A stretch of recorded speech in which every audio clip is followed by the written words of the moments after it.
Magandang araw po ng linggo sa ating lahat mga kaboksing. Ihatid lang po namin sa inyo itong naging laban ni Filipino boxer Angelo Beltran kontra kay Korean boxer Kang Ji-Hyun. Ang labang ito mga kaboksing ay naganap po ngayong araw, August 23, 2026 sa bansang South Korea. 이제 이 경기하고 보면 구멍이 큰 것 같아요. 손 나가는 것부터가. So round 1 po tayo. Ang ating kababayan dito na si Angelo Beltran ay ito pong nakakulay boxing kulay blue na boxing gloves. Samantalang itong kanyang kalabang si Korean boxer Kang Ji-Hyun ay nakakulay red na boxing gloves. 어떤 경기에서는 저희 So in terms of 게임을보다는 laki ng katawan ay di hamak na mas malaki po ang katawan nitong Korean boxer. 힘을 하셨습니다. Grabe po ang braso. 아무래도 Tingnan nyo po ang diferensya mga kaboksing. 결림 경기이기 때문에 크게 한번 공격을 들어가 보기는 대한민국 강종석. So sa tangkad mga kaboksing ay halos parehas lang. 강동원 선수가 공격력은 At malakas din magbato ng mga suntok itong ating kababayan. 맞다고 Nice defense and job coming from the Korean boxer. 계속 내고 있는 거리를 좁혀가면서 계속 주먹을 내고 있는 강종석. Bago ang laban mga kaboksing, ang ating kababayan na si Angelo Beltran ay may professional boxing record po ito na mayroong 11 panalo, may 4 na talo 이란 선수가 at may 8 panalo by way of knockout. Samantalang itong South Korean boxer na si Kang Ji-Hyun ay may professional boxing record po ito na mayroong 22 panalo, may 2 lang na talo, may 2 draw at may 12 panalo by way of knockout. At ang labang ito mga kaboksing ay para sa super featherweight, para sa WBO Super Featherweight Asia Pacific title. So hindi po natin alam kung hanggang anong rounds po ito. 센스는 좋아 보이고 So tingnan na lang po natin mga kaboksing. Yun, nagkapalitan po. Ang lalakas po ng mga suntok ng dalawang boksingero. 그걸 당했다. 네. 근데 강종석 선수는 Subalit mukhang nagko-complain po si Beltran ng 왜냐면 그게 쓰기 tama sa likod daw ng kanyang ulo. 저 선수는 덕식이라고 생각했어요. Yun! Nice counter. Right uppercut coming from Beltran. 버팅 나가는 거. So parehas pong tumatama ang dalawang boksingero sa round na ito mga kaboksing. 내가 항상 나느냐 안 나느냐 그 차이지 그만큼만 내가 찢어지는 거고 네, 맞습니다. 그것도 기술이 알고 온 거야. It was the end of round 1. 그렇다. 상대 입장에서 Start of round 2 po tayo mga kaboksing. 근데 후대는 거 맞잖아요. 좀 제가 봤을 때는 이거는 So sa round 1, maganda parehas ang ipinakita ng dalawang boksingero. 한쪽에 갖다 At tingnan po 나ten sa round na ito. 2라운드 시작하자마자 두 선수 진짜 기어를 끝까지 올려서 빠른 템포를 가져가려고 하는 So itong Koreano mga kaboksing ay 서로 기회를 엿보고 있는데 medyo malawak na po ang boxing experience nito Maituturing po natin itong young veteran. At lumaban na po ito ng 4 na Pinoy. 이 필터에 Kabilang dito sina Pete Apolinar noong 2021. 그냥 이렇게 At tinalo nga niya ang ating kababayan na si Pete Apolinar. 무기돼야지. At linabanan din niya ang dating world champion na si Milan Melindo noong July 2023.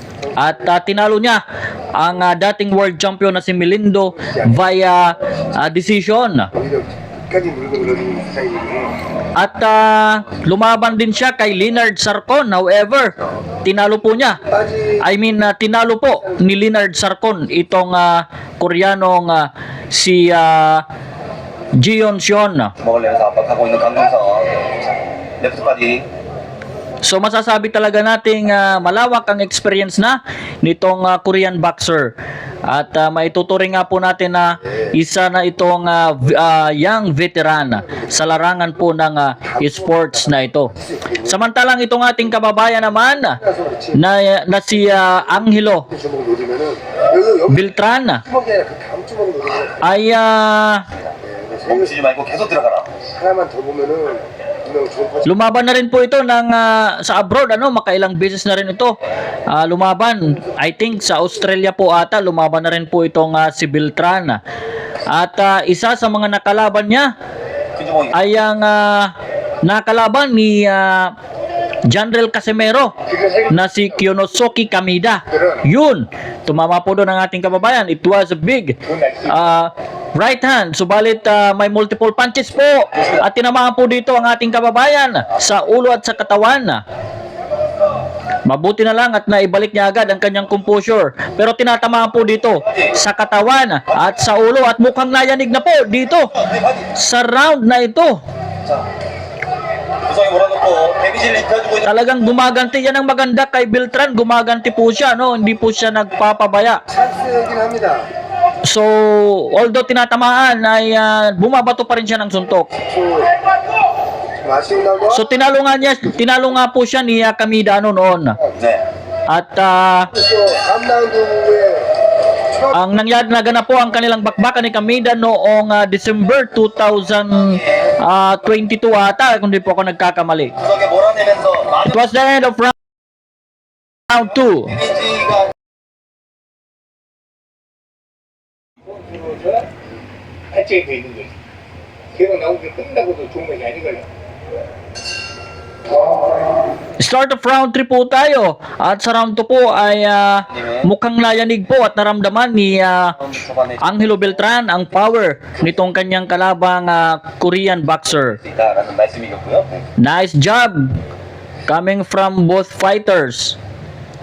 좋습니다. At nabanggit po natin mga kaboksing na si Angelo Beltran, itong ating kababayan, ay lumaban na po 강동원 선수는 kay Kyonosuke Kamida. Subalit natalo po siya via knockout sa round 1. 그리고 지금 계속 And 하고 있어요. 네. well, may experience na rin itong ating kababayan. Yun, tumama po dito ang ating kababayan. It was a big left hand coming from Beltran.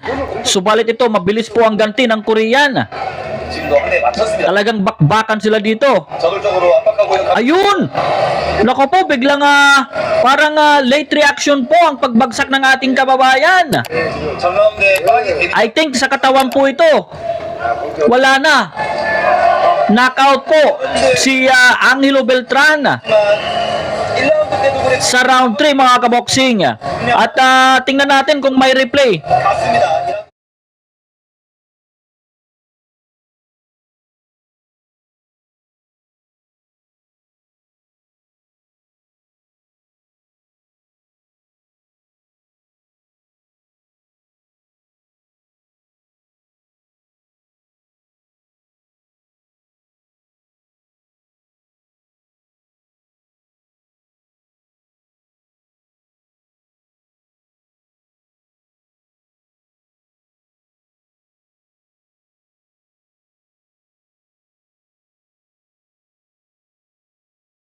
모르실 수 있단 말이죠. 근데 저희가 지금 어떻게 보면 링과 굉장히 가까운 곳에 있고 것처럼 화끈한 경기를 보여줬던 대한민국의 강선 선수였습니다.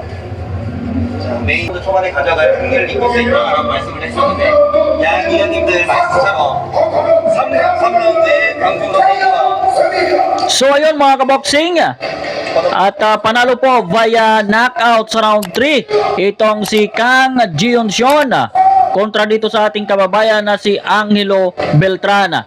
At ito pong si Kang Jeon-seon, siya ngayon ang bagong WBO Super Featherweight Asia Pacific Champion. So congratulations po.